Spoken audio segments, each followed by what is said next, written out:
So, we burnt through a bunch of capital. I could tell it wasn't working. And, as a CFO, I certainly felt a lot of loyalty, right? It was a big decision for me to leave. I felt fiduciary obligation to the investors. I'd raised most of the capital myself. But then I Googled free long distance alternatives and very quickly came up with a list of, I think it was 180 companies. And that just sort of cemented the decision for me.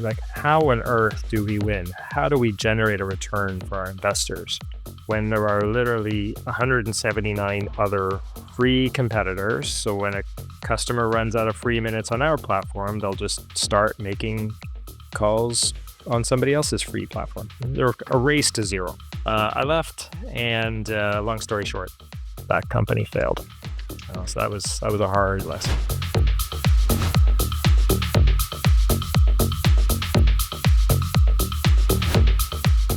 Welcome to the Startup CEO Show. I'm your host, Mark MacLeod. This is our 50th episode, so a bit of a milestone. And as a result, maybe a different take here. Rather than having a guest, you're just going to have me. I'm not sure the world needed another podcast, but here we are 50 episodes in, and I've been really thrilled with the response. So thank you so much for listening. Thank you to all the guests.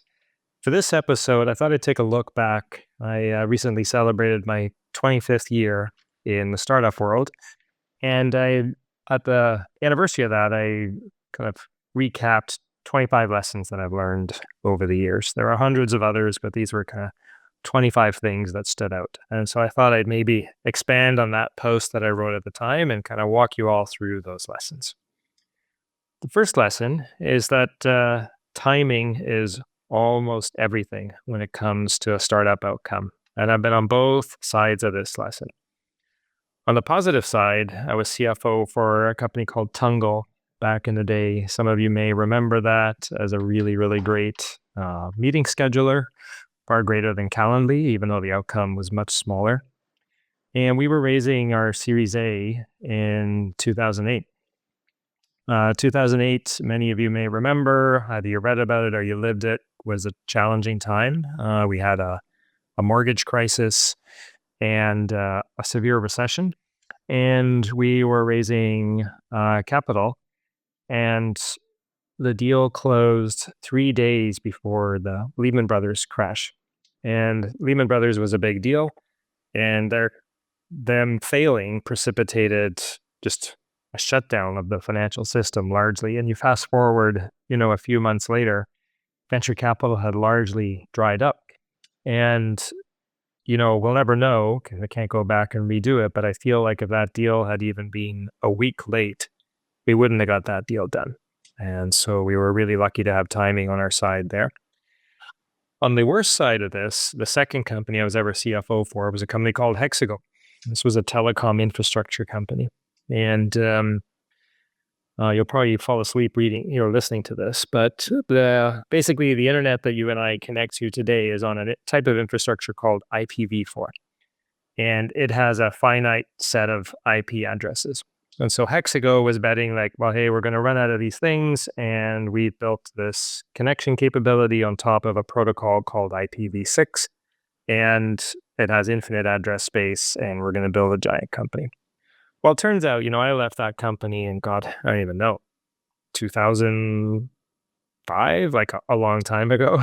The world still hasn't run out of IPv4 addresses. So definitely got the timing wrong on that one. And, when I look back on all of my outcomes as an operator, VC, banker, angel, at least half of the outcome was luck and timing. So good to have a good dose of humility there. That's the first lesson. Next, hot markets make life easy. I entered the startup world in May of 1999. For the history buffs, you will know that was right in the thick, almost at the peak of the original dot-com bubble, when companies were being viewed as a multiple of their website traffic, companies with absolutely no business model, like Pets.com, were going public and worth crazy amounts. And unlike today, these outcomes were, these companies were going public much, much earlier in their life cycle. when they had no business being subject to the scrutiny of public investor markets and quarterly earnings pressure and all that stuff. And, I came in really with no prior experience in the startup world, quickly raised a Series A, and actually I was completely unaware that this bubble was happening. I just thought I was really good at fundraising. And it turns out that anyone with a pulse was getting funded. And, we had the dot-com and bubble burst, shortly after that. And things were good for a while until that 2008 downturn that I mentioned in the first lesson. But then we had an unprecedented run. In the history of bull markets have lasted about 4.5 years on average. And I don't know what the previous one went, but it was like, I don't know, 13 years, unprecedented. And so there's probably many of you listening today who had never experienced a downturn until 2022, right? And back in 2021, companies were raising at 80 times revenue, like valuations that make just no sense. And so those hot markets made life easy. And, now we're kind of living a more rational market. My third lesson: sometimes the biggest opportunities are inside established markets. And in fact, many times they are, right? Because the market exists already. You just need to disrupt it and the customers will move. So many of you may have just grown up with Netflix and not even remember that there was a time when we walked to a store named Blockbuster and picked up a DVD, or actually a video cassette even before that, and brought it home.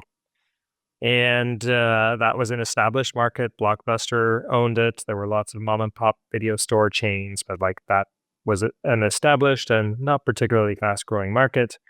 And Netflix came in and completely disrupted it twice. First of all, with the exact same form factor. Here's, video DVDs, like physical, medium for watching the video, but we're going to ship it to you. You don't have to go anywhere. And now with what we see today with streaming.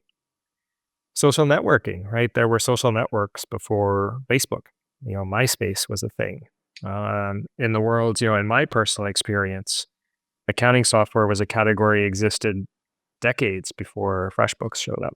And so, established markets, figuring out a new way to disrupt and delight a big market that exists already can be a great way to build a company.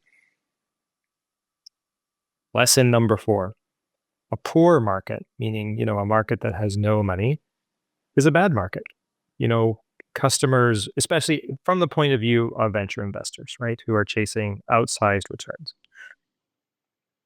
Either your customers need to have money to pay for your offering directly, in the case of software as a service companies, or they need to be valuable indirectly, right, in the case of Meta or any other social network, right? So we don't pay a subscription fee to Meta, but there are so many active users that the advertising revenue and the data revenue is really compelling.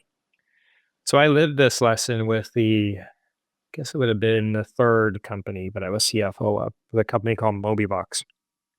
And we were in the voice over IP space, and particularly focused on free or cheap long distance calling. Now, when your offering's free, it's pretty hard to make money. And freemium, right, having a free base version of a product and then upgrading into some kind of premium version, that business model has come in and out of favor. It was a particularly big deal at the time. And so our hope was we'll give away a bunch of free minutes in the hopes that our power users will run out of those minutes and then become premium customers. Now, there are 3 preconditions for freemium to work. First of all, you must have a large addressable market. So check, we absolutely did that. Second, the incremental cost of serving those free users needs to be near zero, right? And that is true with software. It was absolutely not true with us because we were paying telecom carriers for every single minute of call, whether we were paid for that or not. And third, the third prerequisite for freemium to work is that there needs to be such a compelling difference between the free product and the base product, that the users who are truly engaged are just going to naturally convert. And that, again, was not really the case with us, right? We were selling minutes to talk to people, and the paid minutes were exactly the same as the free minutes. So, we burnt through a bunch of capital. I could tell it wasn't working. And, as a CFO, I certainly felt a lot of loyalty, right? It was a big decision for me to leave. I felt fiduciary obligation to the investors. I'd raised most of the capital myself. But then I Googled free long distance alternatives and very quickly came up with a list of, I think it was 180 companies. And that just sort of cemented the decision for me. How on earth do we win? How do we generate a return for our investors when there are literally 179 other free competitors? So when a customer runs out of free minutes on our platform, they'll just start making calls on somebody else's free platform. They're a race to zero. I left, and long story short, that company failed. So that was a hard lesson. Lesson number 5. Big opportunities are often tiny markets today. I'm recording this on the day that Shopify announced its 2024 results and its Q4 2024 results. They crossed 1 trillion in GMV. They did 9 billion in revenue last year. Just phenomenal to see. I was around in part of the Series A fundraising process back when Toby was raising the A. And so many investors passed because they were concerned about the TAM, the total addressable market. They didn't think that you could build a venture scale company offering an e-commerce platform. That obviously turned out to be very wrong. And that's, I guess, what makes venture, right? You kind of have to predict the future based on information that you have today. And so in that case, the VCs got it wrong. That leads me to lesson number 6, also with my VC hat on. When I look back in my time in venture, and my time as an angel, time fundraising on behalf of companies, right? Just looking in the rearview mirror, the thing I noticed is that the best startup investments were based on a simple, crisp insight about a market opportunity. An insight that, unfortunately, was only obvious after the fact.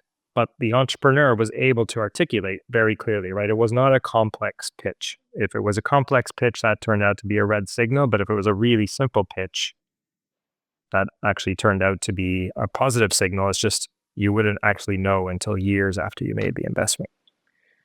The big illustration of this point for me is Uber.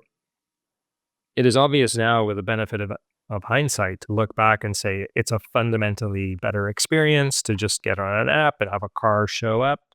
You know when it's coming. You don't have to fumble for change and get a receipt. You just get in the car and you get out. And, we can debate whether Uber drivers earn a good living, but if you set that aside, it's a better experience for a driver to just know exactly where their next fare is going to be rather than aimlessly driving around hoping someone would flag them down.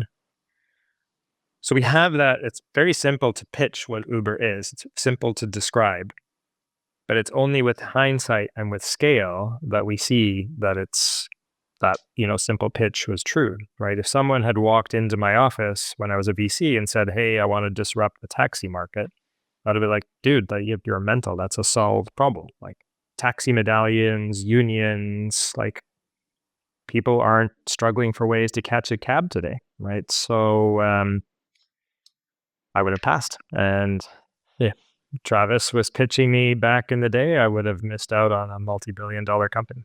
Once again, that's why they call it venture.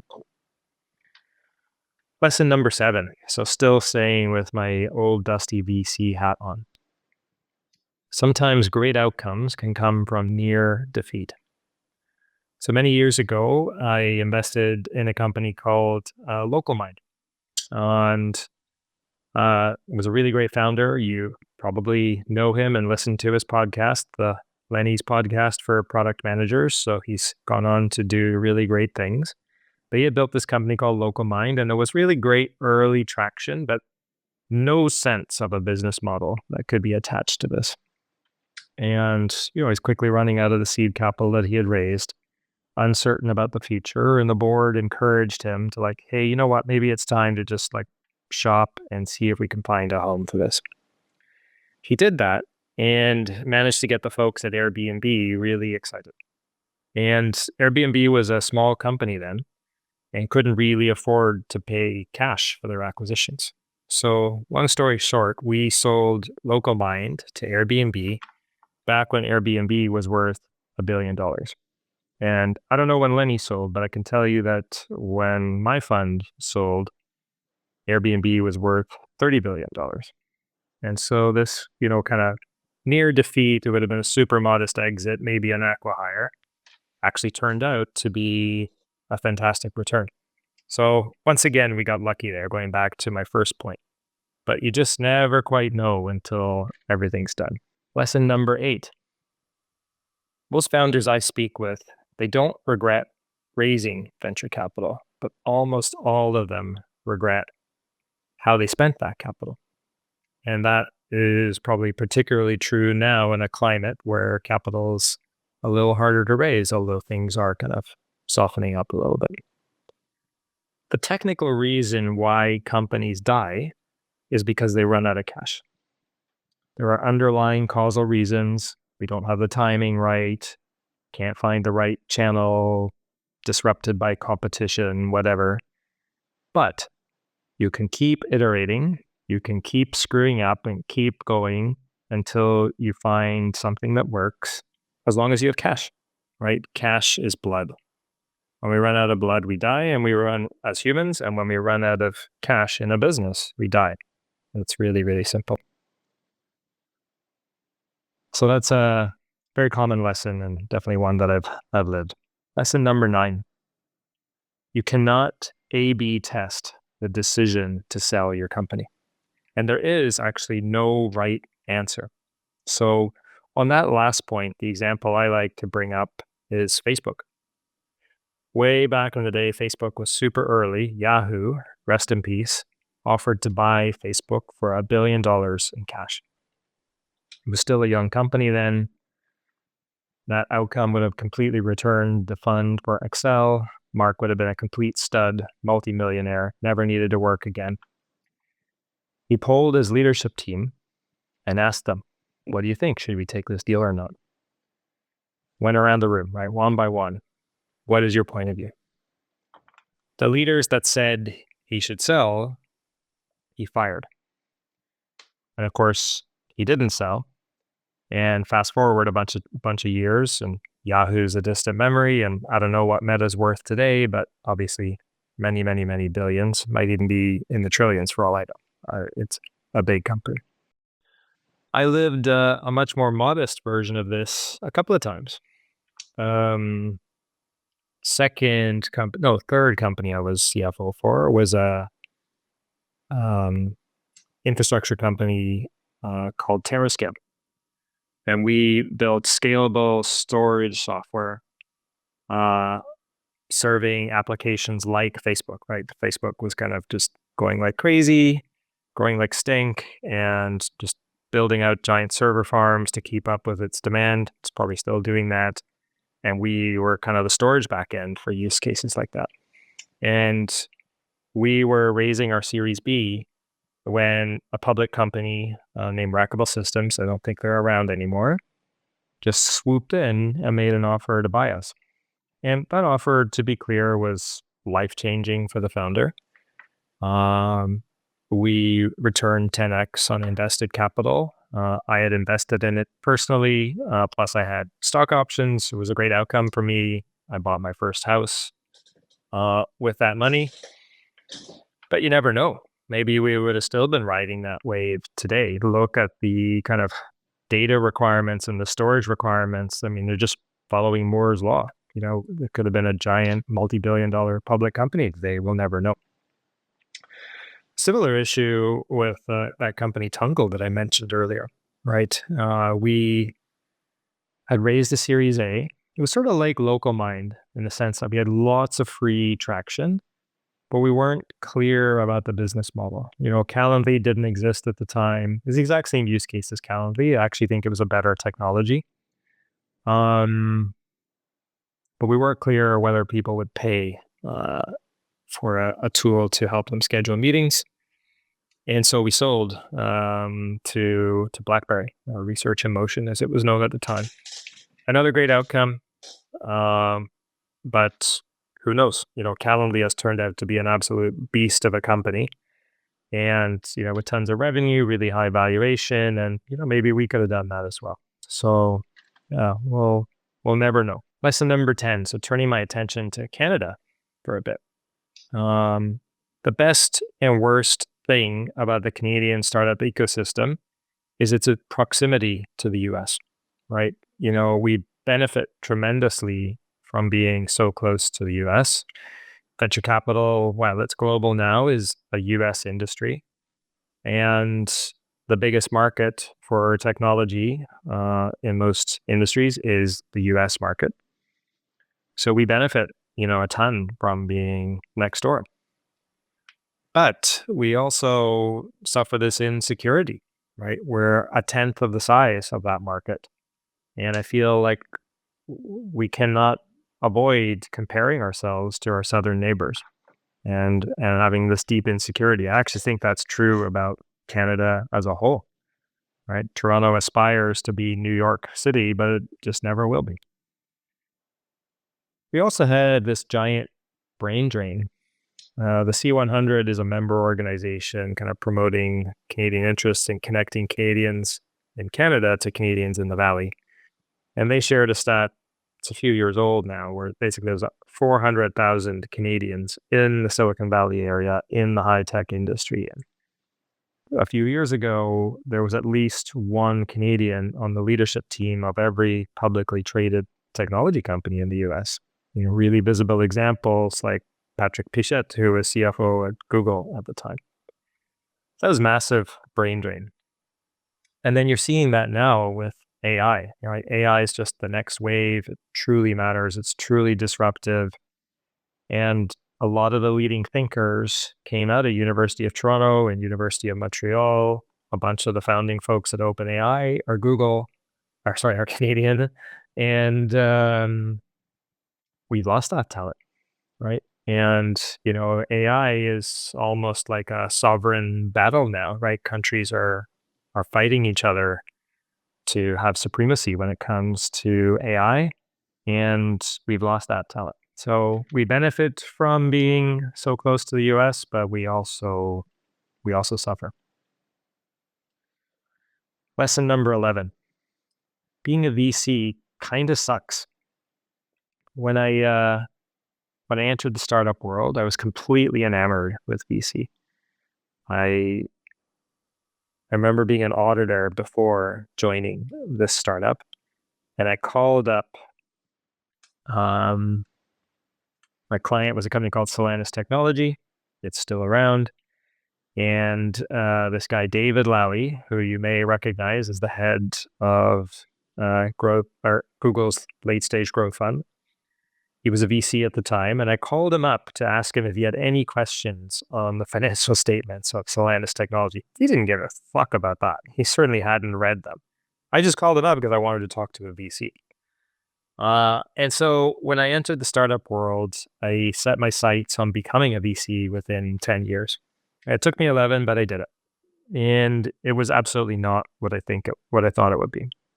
I think many people are enamored with venture because you think, well, I've got the power, I've got the money, I'm learning about companies, and I just sit back and the operators do all the work and I make money.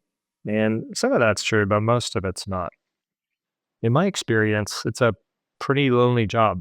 I remember talking with a friend who was a partner at Bessemer at the time, and he told me basically, hey, we convene on Monday mornings, and then we all just fly off to the four corners of the US or further afield, meet with companies, and then come back. And yes, we're partners, but we're actually silos. We're actually just kind of working our own deal pipeline by ourselves. And I had partners at Real Ventures. My investment span was much closer to home, right? Mostly local investments. but it was still a pretty lonely job. And then you feel kind of powerless, right? You succeed through the efforts of your founders. And so you do what you can to support them, but it's indirect.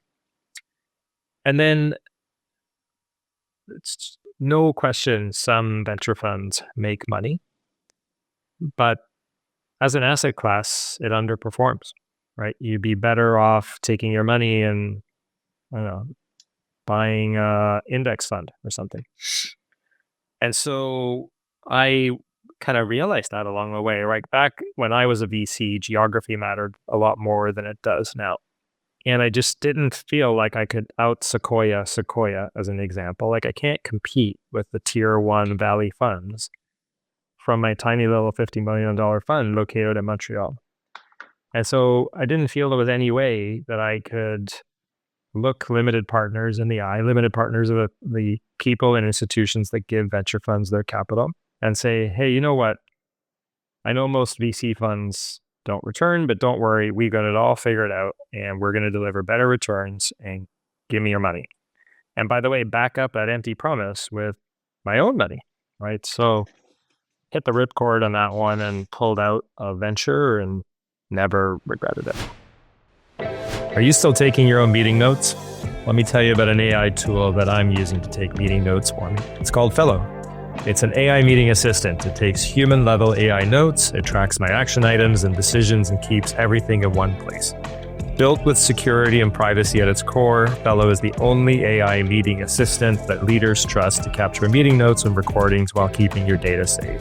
Thousands of organizations are consolidating tools and relying on Fellow to capture their meetings. The team at Fellow is so confident that you'll love it, they're offering an insane deal to startup CEO listeners. 90 days of unlimited AI-powered note-taking and recording completely free. Visit fellow.app/CEO to sign up today and experience the AI meeting assistant trusted by leaders everywhere. All right, lesson number 12. Founders are both the best and worst things about their company. Often best and worst simultaneously, right? It takes a certain amount of craziness to start a company, especially to start a company where you're going to raise venture capital and try to achieve a massive and improbable outcome. The biggest recent example of that is Blake Scholl with this company, Boom Arrow.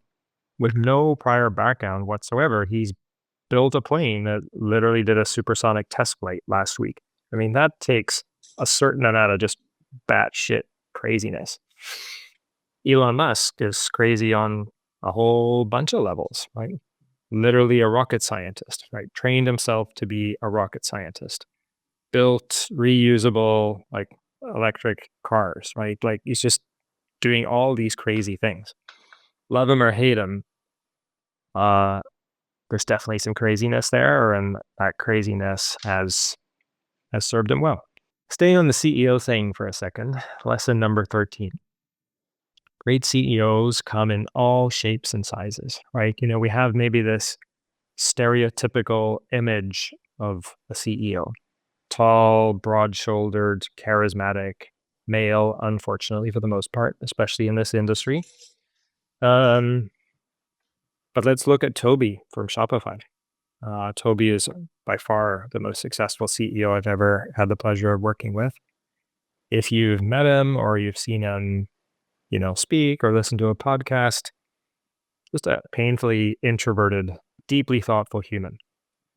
Dropped out of high school and now leads a 10,000 person public company.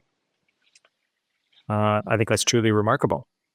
And the thing that I really love about his example is he didn't try to become all these things that he's not. Nothing he could do about the width of his shoulders, but he didn't try and become charismatic.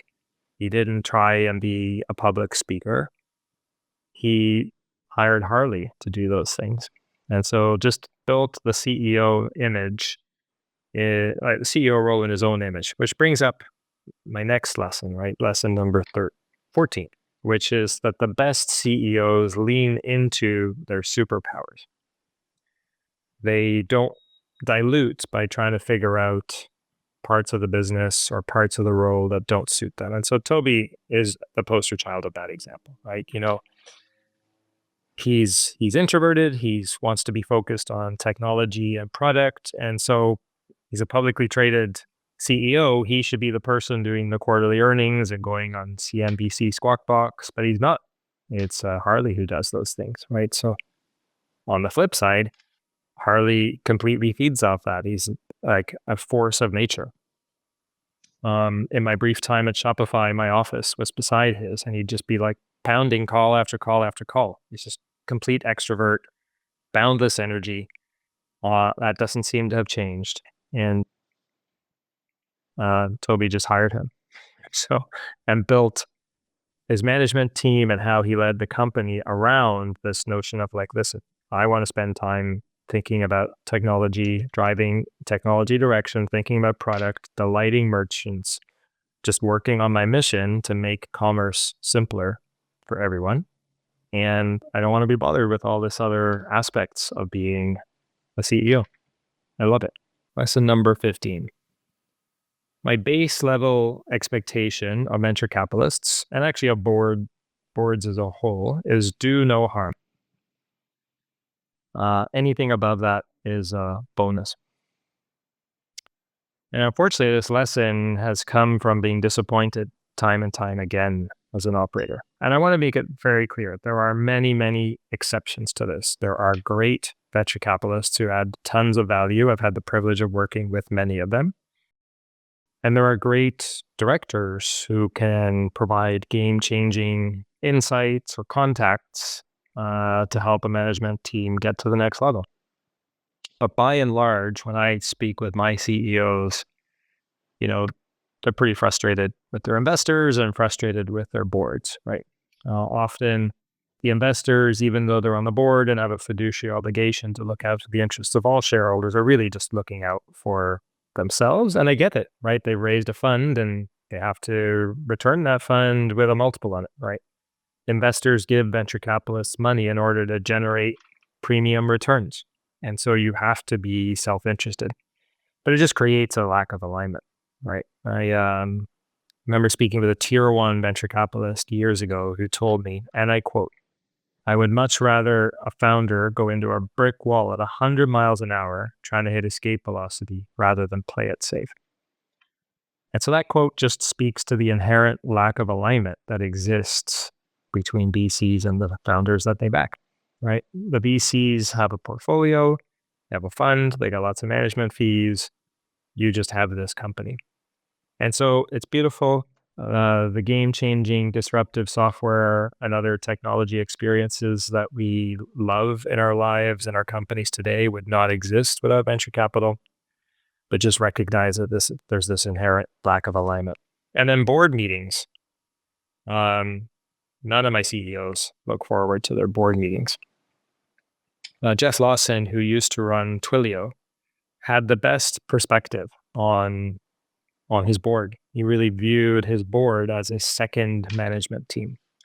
And so even though he reported to the board, he managed that team the exact same way he managed his primary leadership team, right? They had goals and objectives. They got a performance evaluation. He ran the board meetings. And I think the board deeply appreciated that until he got tossed out. But that's less about his board and more about an opportunistic short seller. Again, joys of being a public. All right, lesson number 16. The slowest companies use PowerPoint a lot. I've been part of a few companies that had really pervasive meeting cultures. You couldn't do anything without having a meeting. And you would see people, really like high value people, spend a week preparing slides for a meeting. And they'd use the slides once. It just drove me absolutely batshit crazy. And when I founded my investment bank, kind of coming from that experience, I outlawed presentations. They were banned for internal purposes. I think when I study some of the great companies, there's two things. One, they move fast. And moving fast is inconsistent with needing to meet all the time. By definition, you are not doing when you are meeting. So there's that. The other thing I noticed is that many of the greatest companies have a memo culture, not a meeting culture, right? At Amazon, when you show up for a meeting, if you haven't read, every meeting has to have a memo that's making it clear, here's what we're here to discuss, here's all the background information, here's all the context. If you haven't read it in advance, the first part of the meeting is literally just sitting around and reading the memo, right? There's no fancy slides. I absolutely love that. A, because you're not spending time building fancy slides. And B, because it's much harder to have broken telephone, right? The context, the purpose, the facts are all just laid out for you. So I really love that. Lesson number 17. Board observers don't just observe, right? They don't just sit there silently, right? When we're raising capital, it can be tempting to concede. Sometimes someone is following in the round. They want a board seat. You're like, no, we can't give you more seats. Okay, well, I need an observer seat. Or maybe your previous investor is getting booted off the board, but they want to stay as an observer. And observers are not benign. Sometimes they're the opposite. Sometimes they're like the loudest people in the room. And so you want to be really careful about that, right? Because they can really influence the dynamic and can sway votes and, will call up directors in between meetings. And, like I said, they're not benign. So it's not a small concession to make someone an observer when they're asking for it. Do it because you really want that person to be on the board and, part of the board, and they're going to add value. Lesson number 18. When I look back on all of the deals that I've done, especially the fundraising deals, raised over $1 billion in capital, I've almost never taken the highest bidder. The thing I've solved for is alignment on 2 dimensions. Alignment in terms of like clean terms. Sometimes the highest bidder at high price per share comes at a trade-off. The trade-off is structure, right? Complicated terms. Like instead of having a 1x pref, like let's say I invested $5 million. A plain vanilla term sheet would be, okay, I invest $5, I'm going to get Series A preferred shares. And on exit, I can choose to either get my $5 million back, or I can convert and take my percentage of the sale price, whichever is better. That's how a preferred share works. But sometimes with structure, you start seeing things like a multiple. Like I get 2x my 5 million back, or my percentage of the company, whichever is greater, or something called a participating pref, which is I'll take back my 5 million and I'll get my pro rata percentage of whatever's left. So, the higher you push valuation, the more the investors are forced to introduce complicated structure. And whatever structure you give in this round will just become the floor for future rounds, right? If you gave away a double dip participating pref on the Series A, your Series B investors will demand that as well. And before you know it, you've been diluted down to nothing. So I've solved for alignment in terms of clean terms, and then also alignment in terms of the investor that really shares the vision, right? If you want to run right and your investor wants to run left, it doesn't matter what they paid. It's going to be misery. It's not going to work out. And so I've really solved for those things. I've also, by the way, kind of solved for what I call the Tokyo test, which is like, Tokyo is really far away from where I live. Would I be excited going on a 16-hour flight across the Pacific to Tokyo with this person? Like, I have to like them. I have to want to spend time with them, right? This is a multi-year journey. So I've always prioritized those factors in my own deals and kind of encouraged CEOs to prioritize those factors on the deals that I've advised. Lesson number 19. Self-awareness is the number one thing that I look for in CEOs. It's the number one thing that will help you scale faster than your business. Again, I come back to Toby from Shopify here, right? Toby had a great saying from the earliest days, which is like, I need to re-qualify for my job every year, right? He's 20 years now at the same company. He doesn't draw a paycheck, but if he did, it would come from the same bank account that existed 20 years ago, but it's not the same job. And he's had to transform himself many, many times over. And the thing that's enabled him to do this is his deep self-awareness. Self-awareness, by the way, is a thing that I actually correlate quite highly with introversion. And Toby is very introverted. And he has this habit. I had him on the podcast recently and I asked him about it, and he still has it, where he'll replay his day. So he'll finish his day and just kind of replay it almost like a movie. And like, I don't like how I behaved in that meeting. We took the wrong decision here. And he'll course correct either that same day or the very next day. So he's going through a learning loop every single day. And so he's basically getting 1% better every day.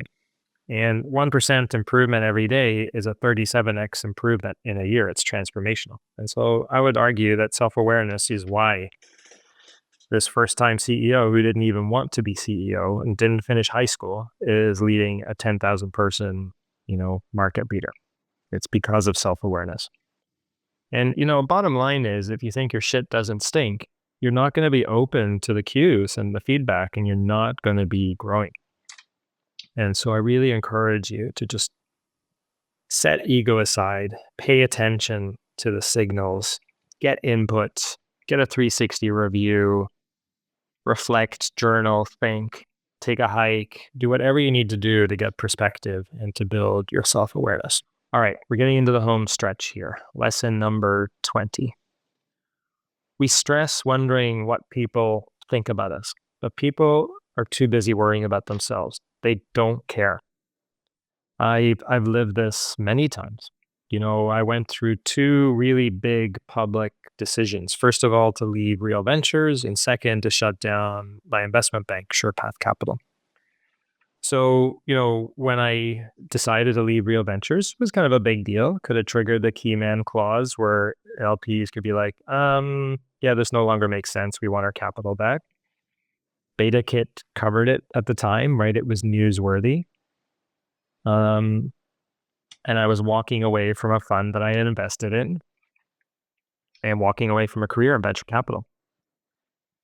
And nobody batted an eyelid. So yeah, BetaKit covered it, but I went on. My career was just fine.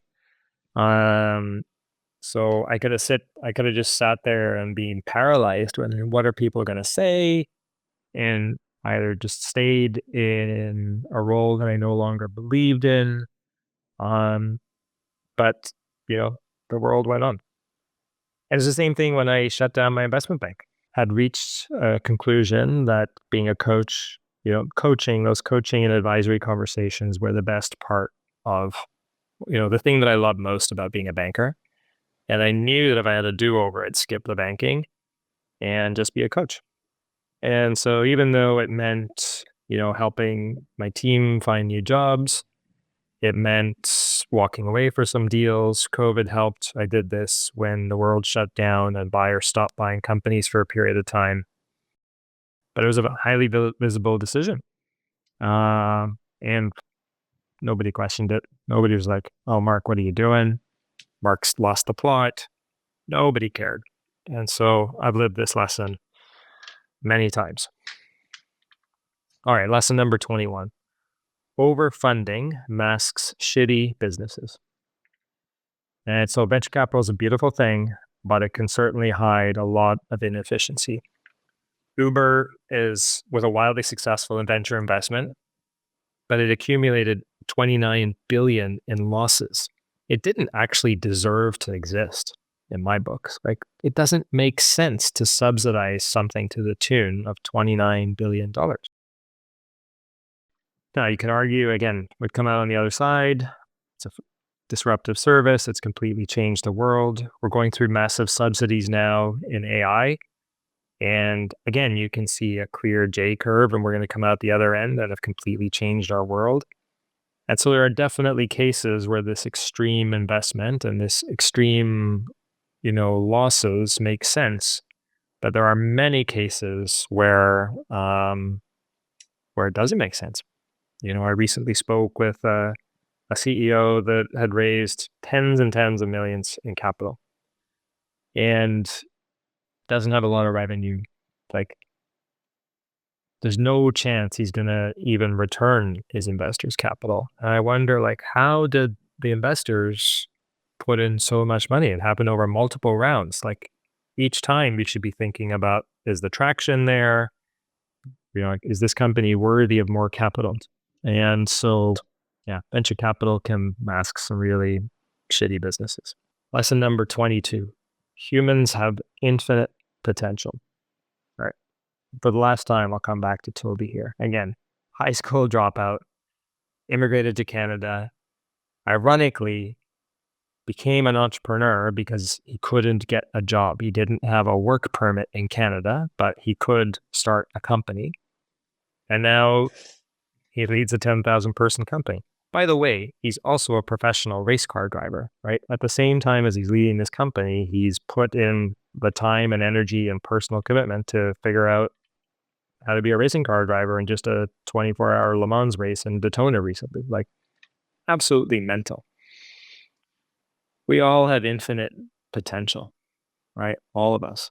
Many people come from super humble beginnings, didn't go to Stanford, didn't go to Harvard, and changed the world. And, the next person to change the world could be listening to this podcast today. And I find that deeply inspiring. Lesson number 23. Our gut or our intuition always knows. It's always accurate. The challenge is listening to the gut, right? We're in this tech industry hyper rational and logical, and we're just going to think our way through this, and we're going to mind map and do decision trees and Gantt charts and whatever. We're going to analyze this shit to death. In my experience, my yoga teacher has shared with me that the rational mind, that's the one that we use most of the time in this industry, is really about 10% of what we're capable of. And our subconscious or intuition is the other 90%. But for most of us, we never access it, right? Intuition requires space. It's why we have these aha moments when we're on a hike, or, I literally woke up last night with an outline for a book that I want to write. And I couldn't get back to sleep. I wouldn't have come up with that if I was sitting in front of a computer typing it out. It just happened in my subconscious. And so the key to tapping into that is to create space in your life. I had Josh, CEO of Augusto, on the podcast not too long ago. He's built an amazing company. He's nowhere near done. Like Toby wants to build a 100-year company. And anytime he's making big decisions, he goes for a hike. Anytime he's interviewing senior executives to join his company, he takes them on a hike. And so he's creating that space to tap into his consciousness, or subconscious rather. All right, last two lessons. Number 24. The number one reason why founders sell their company is because they burn out. I've personally done over $1 billion in exits, and I've really noticed this pattern, right? Now, there are obviously exceptions. A buyer swoops in and offers you a crazy amount of money. You're going to take it, right? Everything's got a price. But when founders choose to sell, choose to go and find a buyer, often it's just because they're done.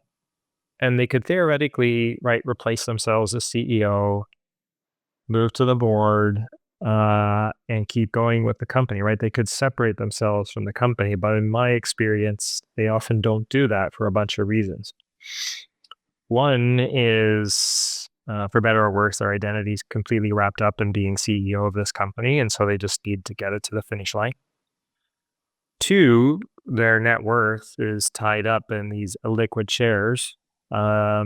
So how are they going to put food on the table? And three, related to that, if they've been doing this for a long time, they're unemployable. They can't go and work somewhere else. And so they feel, rightly or wrongly, that they have no choice. Like, I just have to sell this company. And so that can be tragic, right? I've done lots of those acquisitions. And again, as I mentioned earlier, we can't A/B test these things. I don't know how those companies that I helped sell would have turned out and how much bigger they would be if we didn't sell. We just never know. And so, the key to, right, Warren Buffett says, or maybe it was Charlie Munger, anyway, one of them said that the most powerful force in the universe is compound interest. And the point here is the power of just keeping going. Just keep putting one foot in the other and building a company year after year after year after year, right? That is what creates market leaders. That's what unlocks enterprise value, right? And that's what transforms markets. These are marathons, not sprints. And so it can be tempting to just, sleep when I die, bro, hustle culture, whatever bullshit.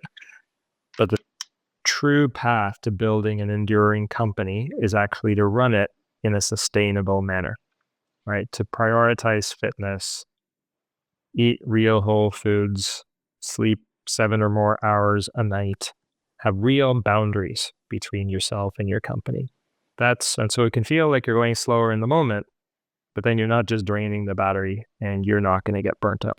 Last lesson, we've kind of talked about it already. Luck and timing equals at least half of startup success. I just want to end this by acknowledging that when these big outcomes happen, we got lucky. We got the timing right. The circumstances just happen to kind of fall in our favor. And the point here is just stay humble, right? Of course, the other half of it is your blood, sweat, and tears and your genius and your vision, but never lose sight of the fact that luck plays a huge role.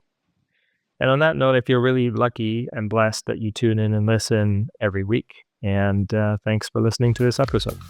Hey, thanks for listening to the Startup CEO Show. If you'd like to connect with me, be sure to visit my website at markmacleod.me or follow me on LinkedIn at @TheMarkMacLeod or Twitter at @MarkMacLeod_. And if you want to tune in again next week, be sure to subscribe on YouTube, Spotify, Apple, or wherever you get your podcasts. We'll see you next time.